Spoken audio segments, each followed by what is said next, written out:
Eléyìí tún ta lẹ́nu gan ni o, ó gbóná fẹlifẹli. Ẹ wá gbọ́ àwọn ọ̀rọ̀ tí Zimama sọ kalẹ̀ nínú fídíò yìí. Fídíò yìí lágbára àfi kẹ́ wo kẹ́ lè enjoy ẹ̀. Tèmi bá sọ fún yín kò ní dàbí kẹ́ fojú ara yín rí. Bẹ́ẹ̀ ṣe wá wo ẹjọ́ ẹ jẹ́ a pàdé ní comment section kó ní kálukú wá sọ opinion ẹ̀ lórí ẹ̀.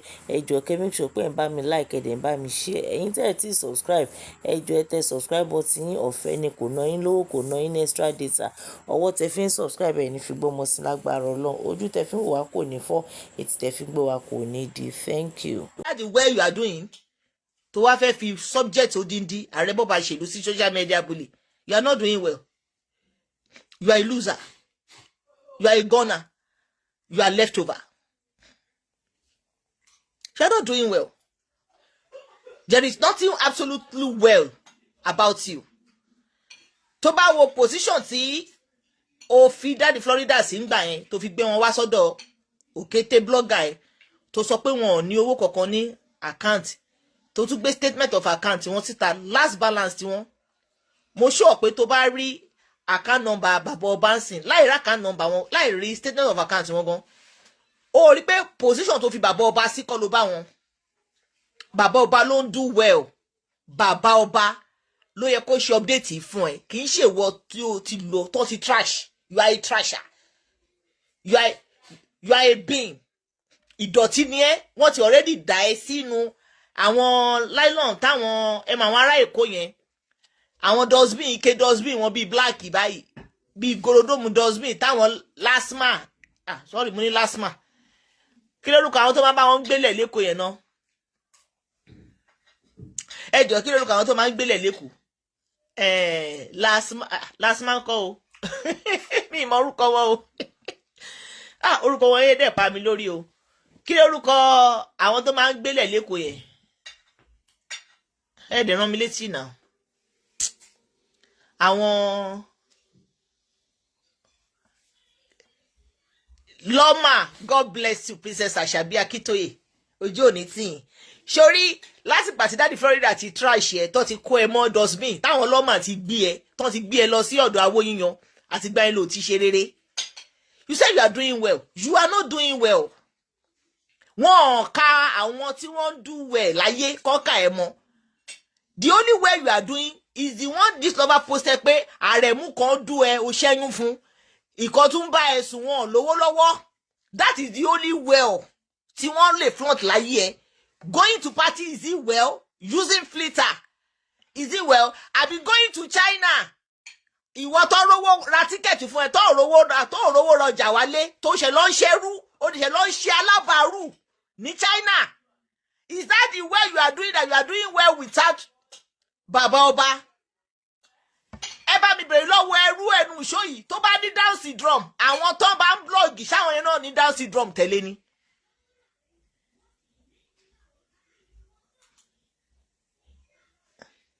Sì gẹ̀ẹ́tì ẹni tí ẹnu ìṣó bá ní Down syndrome ṣáwọn tó bá ń blog ṣé wọ́n ní Down syndrome ni àwọn tó bá ń blog yẹn they should bring the well ẹnu ìṣó is doing.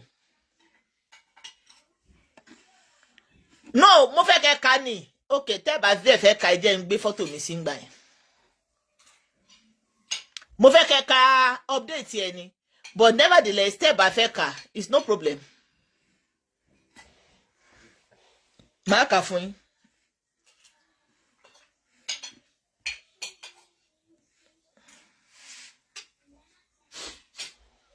Avec Kani, but since they feka, no problem. Mama Kafuni, Enu Shoni to my ex. Can't you see I'm doing well?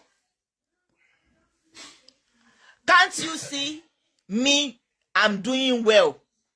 Ejo, tell me the well that Enu show. You have known Enu show. Last but what was sukunwo biscuit for more.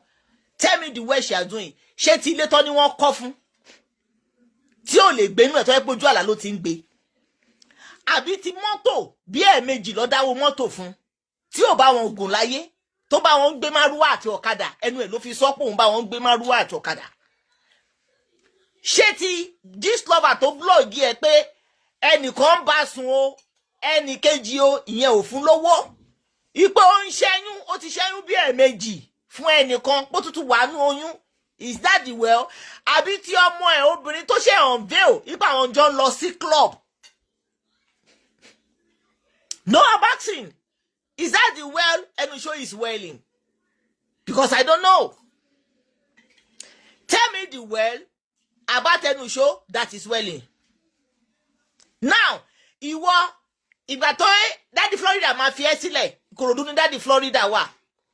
Look at ibi tí Daddy Florida wà lọ́jọ́ tèní. The man is doing perfectly fine, billion times than Enusho generation.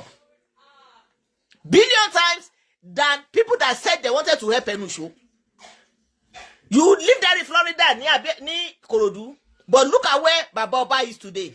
Look at all what the man have acquire without you, not with you. So update tó kọ yìí is Daddy Florida ló yẹ kó kọ, kì í ṣe ìwọ tó jẹ́ pé ìgbà tí Daddy Florida ti try ṣe sínú dustbin àwọn lọ́mà àwọn kólẹ̀kólẹ̀ èkó wọ́n ti kó ẹ wọ́n ti lọ wọ́n lọ recycling ẹ o ṣe wọ́n pé ọ̀tọ̀ ní kọ́ kólẹ̀ kọ́ lọ recycling. Jọládé kò ṣe ní dúwẹ̀ lójú tiwọ́ ó máa dúwẹ̀ lójú tiẹ̀ ṣe wọ́n pé ajẹ̀gbodò ní èèyàn ò lè fi Nàìjíríà rẹ̀ kó lọ ṣalábàárù ní China kó máa ní kọ́ṣẹ̀ máa pre-order tí ò rówó rọjà pé ló ń dúwẹ̀ òpònú ó ń dúwẹ̀ ló tún ṣalábàárù Nàìjíríà tí wọ́n ṣe ń kọ́ ọ̀lú ẹ̀ lọ́dọ̀ woman kan George Risi ipe ó ta ọjà alábàárù nǹkan lónìí kò deliver. Is that doing well? Jọládé yìí náà olóṣó lòun náà olóṣó single mother ni olóṣó single mother ni Jọládé yìí tẹ́ bá wò dáadáa because you cannot see Enusho and say she's doing well. What is the well? Tell me the progress. Tí Enusho ti progress lẹ́nu gbà tí Daddy Florida ti try share. Tell me. The only progress she's progressing that she's going to party. That because in your own campus, in your own group, party is an achievement. You must go to party to show you are doing well. Without going to party, you are not doing well.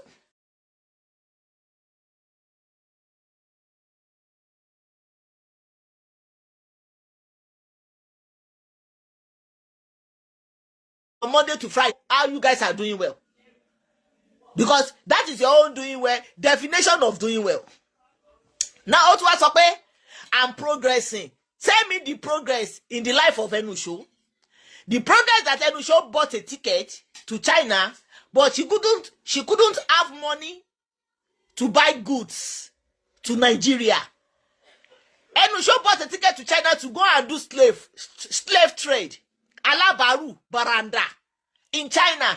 Is that the well? Is it Enusho that her friend come outside and say that they are doing Olosho in China? They are thieving, stealing Olosho in China.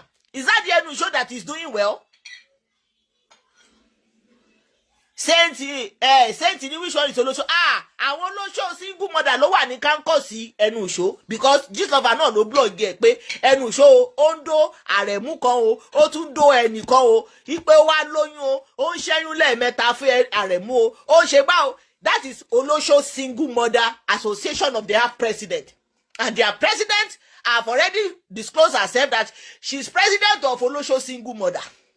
We have some good single mother. We have good single mother that they are doing perfectly fine, perfectly well, perfectly okay with their children and their business. But we have two associations of single mother. We have association of good, sweet single mother, lovely single mother, and we have association of bitter Olosho single mother, where Enusho is their second leader in command. So the second bitter single mother, Olosho bitter single mother, all those who always go to party from Monday to Friday to show their achievement. Going to party with showing flitter, Sodinu balabalabala, Sodinu balabala. That is their logo. You get it? Or if you don't get it, forget about it. Saint. Now, Enusho was up all the things, everything you said I couldn't do without you, I'm doing it on my own. Tell me, is it the Alabaru that Enusho couldn't do before that the Florida trash her that she's doing is the progressing?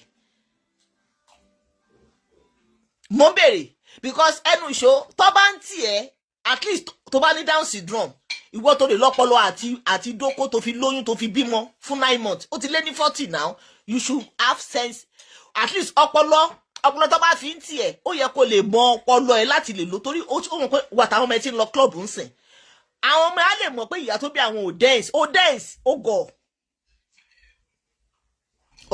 ó gọ̀. He said, everything you said I couldn't do, I'm doing it on my own. What are you doing on your own? Is it the Olosho, the parties you are Oloshoing? Or the China that you go? That one more time, eh? Can I take more rice? Yeah, go and take. Ṣé China tó lọ tó balance tó lè rọ́jà ara wálé kó fi owó ara if you are doing well. Oh, ní lọ ṣalábàárù fáwọn tí ò lọ China. Ẹnu ṣó. Oh, ní lọ ṣe alábàárù ní ẹni China. Ìwọ tó fòdìdí Nàìjíríà lẹ̀ tó sọ pé ẹnu ṣó take over China. Oh, tí kúrò Nàìjíríà lẹ̀ ti ṣe flyer. Ẹnu ṣó take over China. Ó dé China tó lọ ṣe alábàárù. Wo àwọn twins love yẹn. Mélòó làkọ́bí ẹ fi jù wọ́n lọ. Wo àwọn ọmọ yẹn wò ya wọn. Wo nǹkan tó lọ ṣí wálé. Wo ẹrù tó lọ ṣí wálé. Eh? You also want to never see. Go ahead. If you just take the water. Mo ń bọ̀ ẹjọ́.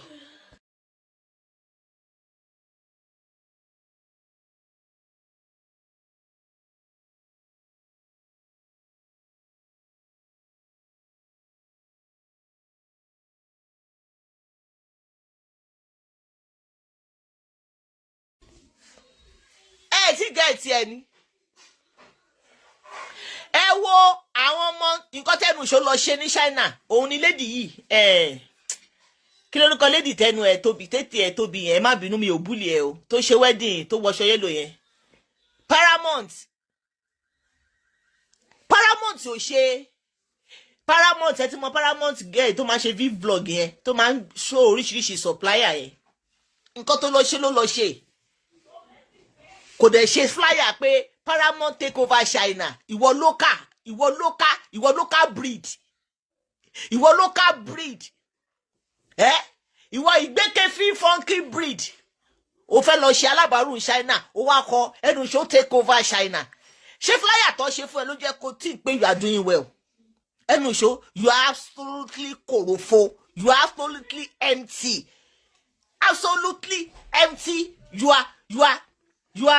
you in fact sórí wèrè tó ń lọ títì ó ní fúnṣọ òun ambition jù ẹ lọ Esther Ìbàrúwá ìpájà ni it shows you are pain èmi á pèrè lára olóṣì òpònú ẹ má ra irun lọ́wọ́ ẹ o Esther Ìbàrúwá yẹn irun òkú ló ń ṣe o ẹ mọ àwọn òkú tó ti kú tó bá ti lásídẹ̀ǹtì irun àwọn òkú táwọn òkú bá lò àwọn human hair tó bá lò tó bá lásídẹ̀ǹtì tó bá ti gbé lọ mọ́ṣúárì àwọn òkú yẹn ló ń supply fèlè yìí o ẹ má ra wíìgì lọ́wọ́ ẹ o Esther Ìbàrúwá ìpájà yẹn irun òkú ló ń tà o ẹ má blọọkì wọn ẹ fi lẹ jẹ kó fi ẹ business account ẹ má lọ rarun lọ́wọ́ ẹ bẹ́ẹ̀ rarun lọ́wọ́ òkú apá yín ni irun àwọn òkú ló ń tà.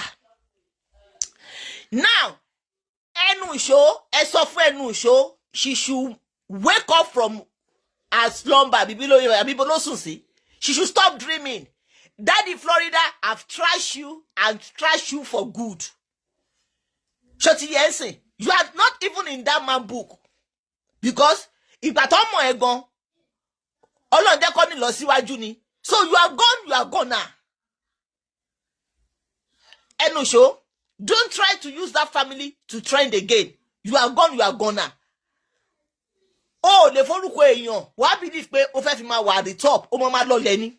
Ó rí pé lágbà tó ti ń forúkọ wá sórí social media ó rèrè jẹ kì í ṣe pé ó dá nǹkan ṣe láyé ẹ pátápátá wọ́n ní wọ́n lù ẹ́ sínú fíìmù tó tà wọ́n ò lù ẹ́ rí sínú fíìmù kí fíìmù yẹn tà gbogbo fíìmù tó lù ẹ́ sí àlùwọlẹ̀ lọ lù wọn làlùyọrí wọ́n tún ti torí ẹ wọ́n kiri fíìmù kiri wọ́n kiri dé mọ́ṣúárì wọ́n kiri dé sàárè wọ́n kiri dé àǹbádọ́bì wọ́n kiri dé heaven and earth pẹ̀lú ẹ̀ náà fíìmù yẹn ò tà tó àwọn tí wọn ò kiri rárá tó gbé fíìmù lọ YouTube just because èpè ń jà ẹ́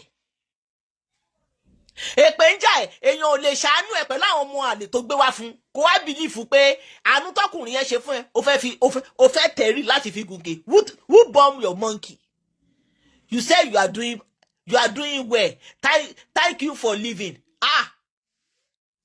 tó o bá fi ẹlẹ báwo láyé ṣe fẹ́ mọ̀ pé ẹmu apàtì àlàpà ni ẹ tí wọ́n bá jóbìnrin tó ṣoríire tó níláárí ni ó yẹ kó ti rọ́kùnrin gbé ẹ̀ náà but ó mọ̀ pé olórí burúkú ni ẹ kò sọ́kùnrin tí ò máa dú ẹ tó ní ṣe àdótòṣì kò sọ́kùnrin tó máa fẹ́ tó ní fẹ́ àdótòṣì òun ló ṣe wò pé ìwọ náà wo àwọn ọkùnrin bíi méjì mẹ́ta tó kà mọ́ ẹ kò sí tó lè fẹ́ ẹnu wọn because you are use and dump wọ́n ti lù ẹ́ you go to China o lọ ṣe alábàárù o dẹ̀ tún wá one throw sub sí odindi ẹni tó gbé building ńlá tó ń ta estate oní thank you for living who the hell are you ṣé ìwọ add value sí life ọkùnrin ni ìwọ àdótòṣì ìwọ tó ò nípa láyé ọkùnrin ó kọ́ ọmọ mẹ́rin dání all of them are fatherless o throw sub sáwọn fatherless tó bímọ fún o throw sub sọkùnrin tó tún help ẹ pẹ̀lú àwọn ọmọ àlè tó gbé wá fún oní thank you for living àwọn tó bímọ fún calculator ṣe update fún wọn pé they are thank them for living you are doing life without them abẹ́ ìgbà níkẹ́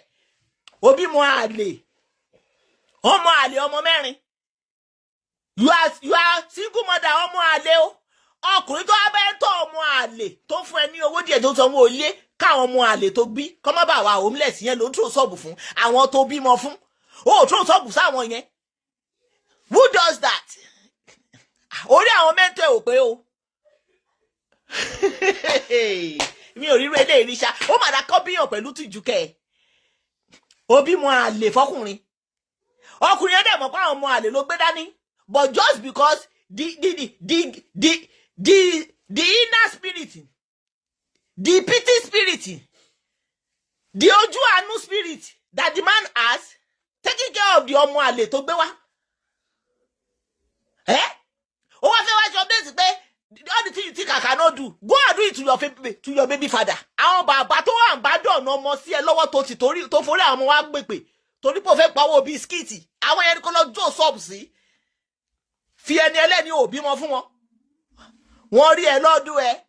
Wọ́n dẹ̀ ti dún ẹ nìyẹn. Wọ́n ti trash ẹ nìyẹn. Why are you crying on Daddy Florida? You should move on. Ẹnu ṣó, Baba Oba have gone and gone for good. Move on. Move on from your dreaming.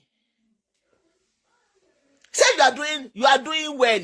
You are doing good. What is the well about you? That your mouth is long. That your lips is over.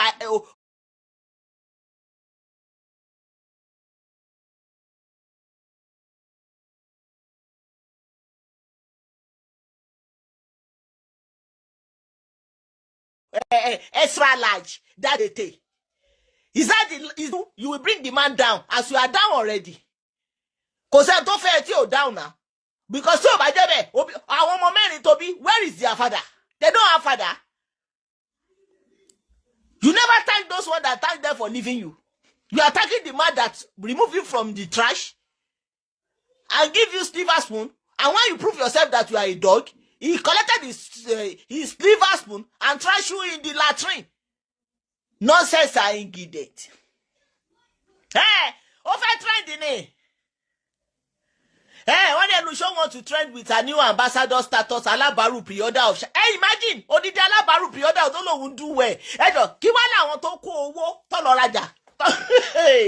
Hey, Alabaru pre-order. Oh no, who do well. Hey, kini ki àwọn tó kó owó dání báyìí. Tó lọ China fún ara wọn tó lọ rajà. Kini ká àwọn yẹn ṣe? Àwọn yẹn ò do well. Bá mi ganu sí ni. Alabaru pre-order. At your age. Àwọn ọmọ tí ò tó ẹ. They are CEO of themselves. You have never for once been CEO in your life. Shop tó dẹ̀ ibi tó ń portray as a shop. 2-bedroom apartment tó gbà ní wa àtàwọn ọmọ mẹ́rin tó ń kó kiri. 2-bedroom apartment ni office room ṣe shop. And you still claim you are doing well. Ládùrú millions of naira tó forí ẹ gbà. Orí ẹ burú ẹnu ṣó. Orí ẹ ò pé update tó ṣe yìí. Irú ẹ̀kọ́ ló ń ṣe torí pé ó ti ṣí èrè. Because èmi ọmọ béèyàn ṣe ní làákàyè. Wọ́n fi orí ẹ gbà millions of naira lórí social media yìí. Wọ́n kọ́bọ̀ orí. Wọ́n ní wọ́n gba wọlé millions of naira ló fi gba wọlé pé kọ́kọ́ lé fún ẹ. Orí lè yẹn gbé ó ṣe lọ rent 2-bedroom flat. 2-bedroom flat yẹn sitting room ló fi ṣe shop. Gbogbo ibi tó ń pàṣẹ yẹn tó kù yẹn sitting room ni. Sitting room ló fi ṣe shop. Àwọn ọmọ yẹn sùn nínú the same ibi tó fi ṣe shop yẹn. And you now go to China and go and do pre-order. You are now claiming you are doing well. All the things you claim I cannot do, I do it without you. What are you doing? Go and do it for for your abandoned children tí bàbá wọn kọ̀ sí ẹ lọ́wọ́ tán ní bàbá, your children that doesn't have father. Try to call them out once in a while. Let people know the father of your children. Why are you calling someone that you never had children for, that take care of you with your bastard 4 children? Why are you calling the man out? Why do you love to use the man to trend? Why do you want to establish yourself with Daddy Florida? You are Olosho to him. You are never his wife. He has a legal wife, Dr. Ship Mrs. Lizzie Anjorin. Enosho, Mr. Latif, Areba Bashelu, he has a legal wife, Dr. Ship Mrs. Lizzie Anjorin.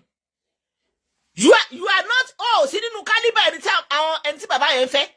You understand? Then why are you attaching yourself as an Olosho to someone else's husband? You have your baby father. Go and drag your baby father once in a while. And let your fans know your baby father. So why are you dragging the man that you never gave birth for? Nonsense are ingredient. Nonsense are ingredient. Can you imagine? Korea, kò sí house, kò sí ilé, kò sí koko, kò sí mọ́tò. Ó tún fẹ́ lọ gbé àwọn mọ́tò gan, pre-order mọ́tò lọ́dọ̀ Àrẹ̀mú. Mọ́tò tó gbé láwìn, ó screen touch ojú ẹni ẹlẹ́ni. Ó lọ claim pé ẹjọ́ ń fẹ́ ra ni ò torí pé ẹ bẹ́ẹ̀ ṣe fídíò kọ̀. Screenshot ẹ̀, and you say you are doing well. You are doing well. Nídìí Olóṣó ti ẹ̀gàn òtún ní mọ́tò ń dì, and you are doing well. Orí ẹ burú ẹnu ìṣó. Tó bá yẹ pé fíìmù òṣì tó ń fi ẹ lọ tó ń gbé lọ sinimá yẹn ló believe pé òun dùn yẹn. Is that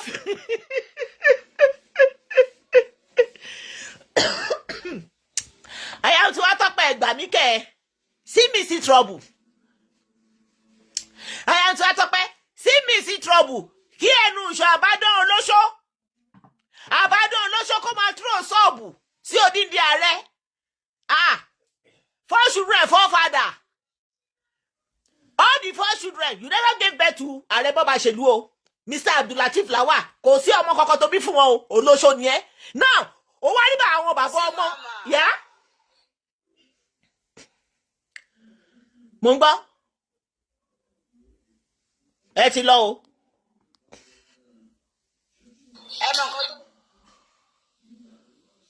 À ń gbọ́ yín o. Network. Ẹ ṣọwọ́ yín o.